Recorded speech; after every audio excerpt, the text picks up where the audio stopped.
di nuyu sa collaborateurs yi di nuyu di remercier directeur général SONES ak monsieur Diokh bu hydraulique. Monsieur le ministre, bu nit ñi di wax assainissement rural mën naa ci wax waaye fii may dëkk aussi au niveau de Dakar dafa am un réel problème te yàlla nañu yàlla baal ci DG SONES ndax heure bu nekk lañ koy yee mu taxaw ci bu baax a baax ñu ngi koy gërëm bu baax a baax. Monsieur le ministre, l'accès à l'eau potable est un axe important de la stratégie de lutte contre la pauvreté. C'est ainsi qu'au cours de l'opérationnalisation de la phase 2, tenant compte de l'évaluation du document de la première phase, nous avions à l'époque renforcé le volet eau assainissement. Ndax évaluation boobu dafa indi demande bi nga xam ne moom la nit ñu soxla woon ci première phase bi muy eau assainissement loolu moo taxoon ñu def infrastructure yu bare dans le cadre de la lutte contre la pauvreté defar ay forage defar ay mini forage defar ay puits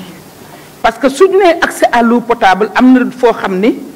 amuñu moyen wu def forage wala état bi mënu ko mini forage la ñuy def wala puits loolu yëpp l'essentiel est que nit ñi am ndox mu baax ndox mu neex dinaa dellu si ci ndox mu neex mais ouvrage yooyu boole woon nañ ko ak former 1638 personnes yoo xam ne dañu nekk ci comité de gestion des ouvrages la mais loolu yëpp dafa maalix léegi kenn récupéré wu ko kenn mutualisé wu ko forage yi yàqu na ñu ngi ci àll bi petit forage yaa ngi ci àll bi yàqu puis yaa nga fa man daal li ma naqari barki démb te ma wax ko ci ministère de la justice mooy dañu ñëw rek bëgg def beneen Sénégal réinventer la roue mënuñu sax l'existant ñu maintenir ko mu jariñ nit ñi loolu moom doy na waar parce que programme yi ko defoon que ça soit muy BAD que ça soit muy PNUD que ça soit muy fonds de développement social di banque mondiale mais état du Sénégal moo doon def contrepartie kon du xaalis bu ñuy sànni région de Diourbel nag moom amul ndox mu neex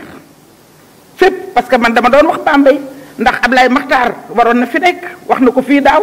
man ndox mu naqari Bambey moo ma dugal ci politique man dama ñëw rek boobu mooy directeur général SONES di ko jàmbat ni ko dama ñëw fekk sama yaay di togg ni ma mënul am mbindaan parce que mbindaan ni nanguwuñu rooti ca teen ba Ablaye Makhtar ni ma doo député doo maire amuloo benn voix autorisée pour ñëw wax la ko xaritam bu ñuy wax Mass Mbeng moo ma boole woon ak moom ma ni ko dinaa politique fekk na nag évidemment sama yaay boobu moo recevoir Senghor en 45 te Pierre Senghor Bambey la dëkk fibre baa ngi fi woon wante loolu ba léegi ñu ngi koy jooy ba tey baaxul kon monsieur le ministre encore une fois te loolu léegi la ma Fatou Mbaye ni ma région de Diourbel yëpp la booyee boo waxal leen kon ñu ngi la koy gën a dénku di la gën a wax ni la li nga xam ne mooy l'existant nga fekk ko fi nga mutualiser ko parce que les mêmes acteurs yi nga xam ne ñoo nekk ak yow di toppatoo assainissement jàng ko di ay acteurs les mêmes ñoo doon defar projet yooyu parce que dañ doon postuler ñu di leen jox marché yi ñu di ko liggéey bi ñu dajee Dakar Arena wax naa la ko nee naa la li ma xamoon ci yow éducation nga ubbeeku ñun ñii député yi nga am ci ñun considération parce que ku la wax fii dara da nga koy bind ba nga xam ne mbind moomu dina ko permettre mandaam yi nga xam ne ñoo ko yónni mu mën leen a wan ne leen ministre bi kat lii la répondre ndax man redevabilité bi dama koy def am naa ci satisfecit wu Union africaine mu ñu boole ko ci bonne pratique yi dans le cadre de la communication extérieure des institutions Jean Ping moo ma ko joxoon kon lu ma jëlee ci yow surtout nga bind ma te ba bërki démb tontu nga ma par écrit bind ma loolu habitude yu baax la jàpp naa ni ouverture ba nga defoon éducation nit ñi di bokk ak yow di xalaat parce que éducation dafa am une dimension communautaire yëfu communauté bi la charte fondamentale bi nga xam ne mooy constitution consacré ko loolu tax na ba nga ubbeeku woon nit ñi lu ñu xam wax la ko ubbeeku boobu nag la ñu bëgg nga wax ak acteurs yi parce que am na acteurs yoo xam ni jàng nañ li ngay def xam nañ ko ca projet yi ñu ngi ko doon liggéey ba léegi ñuy gagné ay marché ci yéen di ko liggéey ñooñu je pense que sooy wax ak ñoom di nga mutualiser li nga xam ne existe na te ñoom xam nañ fa mu nekk xam nañ ni ko nit ñi soxlaa te nit ñooñu ko soxla ñu nga yore forage mu paan kenn mën koo def je vous remercie madame la présidente. Merci Guillaume Soumaré. Madame la présidente, Messieurs les ministres, Mesdames, Messieurs les honorables députés, assalamu alaikum. Monsieur le ministre, avant may tàmbali dafa am benn mbir boo xamee ni dama ko bëgg a wax muy am na kenn ci sa service sama doyen la bokk na si ñi ma formé muy Ousmane Camara jàpp naa ni bu dee ñu mel na ñoom ñoo ànd ak yow ci sa ministère xel war naa mën a dal ndax ba ma ko xamee ba léegi ci njub ci pasteefu ak disponibilité la ma sa nekk. Et ça fait des années que maa ngi ñëw assemblée mais j'ai jamais voulu parler et porter témoignage sur quelqu'un mais cette fois-ci il fallait que je le fasse. Alors d'ingénieur hydraulicien à ingénieur des travaux publics je pense que mën nañu waxtaan ci li nga xamee ni député yu bare sax indi nañ ko muy problème mu dimensionnement wu ouvrage yi. À la limite dafa xaw a demee ne ni ci Sénégal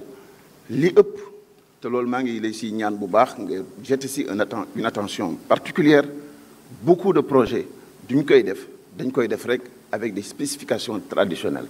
maanaam bu dee assainissement FU1000 la ñuy dugal bu dee ay adduction d'eau potable AEP comme ni ko sama sëriñ doon waxee léegi même problème yooyu problème de refoulement problème de viabilité député yu bare wax nañu aussi beneen problème muy li nga xamee ne mën nañu investir xaalisu réew mi soit par des emprunts wala xaalis bu ñu moomal suñu bopp ci ay investissements mais à la limite sur le long terme on a énormément de difficultés pour entretenir leen pour maintenir leen dans les états optimaux de performance. Alors ça me pose beaucoup de problèmes parce que day daal di demee ni chaque fois on revient et on recommence les mêmes choses yi nga xamee ne jotoon nañ ko def et c'est pas performant pour un pays comme le nôtre. ñaareel ba moo di monsieur le ministre bëgg naa ñu waxtaan tuuti ci wàllu li nga xamee ne moo jëm ci adduction en eau potable ndax damaa jàpp ni tey jii Sénégal ak li fi nekk ci réserve que ce soit des eaux de surface wala des eaux souterraines warul mën a am problème de déficit comme ni ñu ko amee nii. li ma jaaxal mooy chaque fois dañuy dégg ku dëkk Waalo ñi dëkk ñi wax nañ ko léegi ni ñoom dañ leen di romb ak ndox mu neex mi te duñ ci mos waa Touba ni dañ leen di romb ak ndox moomu te duñ ci mos alors effectivement su fekkente ni dañuy def suñu développement ñun di ko xool ci li nga xamee ne mooy suñu ay priorité ak prérogatives yi nga xamee ne am nañ ko pourquoi le projet bi nga xamee ni moo doon revitaliser cette vallée là du jógee ci lac de Guiers bi ñëw ba Touba nga xamee ni day doon loo xamee ni zone boobu ak interland bi muy àndal yépp day dellu soit qu'est-ce qui nous empêche aujourd'hui de les remettre sur les pieds. ñaareel ba mooy suñu xoolee ni au moins minimum 10 milliards de mètres cubes dinañ ko ñàkk en eau douce ci géej gi chaque année mu doon beneen problème boo xamee ni jàpp naa ni méngoowul ak li nga xamee ni moo war a doon suñu ay priorité ñun tey jii Nouakchott barki Dembo Ndiaye dégg naa ni seen ndox wàññeeku na seen yeneen yi wàññeeku na tey yooyu yëpp si ndoxam Sénégal gi lañ koy jëlee muy dem ba foofu je pense que quelque part aussi dans le cadre des négociations yi ñu am ak suñuy voisins yi baax na li nga xamee mooy farata te kenn mënatul wax léegi importance bi nga xamee ne ndox ak assainissement am na ko ci dundinu doomu aadama yi te tey jii suñu dëkkaan yi ak àll beeg yëpp ak biir Dakar sax même problème bi gën a rëy bi ñu am mooy benn accessibilité bi ak permanence bi te ndox muy manqué du mel na courant ndax courant bu ne kamet di nga xamee ne manqué na ndox mën nay siit nga defee ne mi ngi ubbi te ne manqué na te yooyu aussi dafay indi ay déficit yoo xamee ni jege na doyo li may terminer monsieur le ministre mooy daaw waxoon nañ ko fi mais moi je reste sur ma position moo di que ni man gëmuma ni méthode bi nga xamee ne ñu ngi koy defee ak Suez ak SDE mooy bi gën a optimal mooy bi gën a méngoog suñu ay intérêt jàpp naa ni aussi c'est pas très sûr de mon point de vue que Suez mën a gagné ay marché comme KSMS 3 bëgg a wëlbati ko yore waat li nga xam ne moom la SDE yore jàpp naa ni aussi bu dee le prix au mètre cube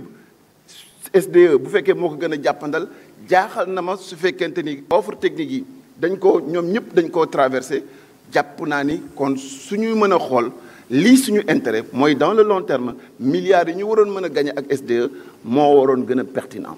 ñetteel ba mooy toujours ci cadre projet yi nga xam ne ñu ngi koy def dëgg la gouvernement bi bëgg na def benn usine de désalinisation bëgg naa aussi ci wàllu googu benchmark bi gën a yaatu ndax boo demee Israël mooy presque ci champion du monde yi la ci wàllu désalinisation et je pense que ni seeni prix yi ñuy affiché ci seeni usine bu ñu ko méngaleeg prix yi nga xam ne moom lañ ñu wax ne moom lañ ñuy defaree fii ci Sénégal ci wàllu désalinisation bi xaw naa jéggi dayoo et je pense que quelque part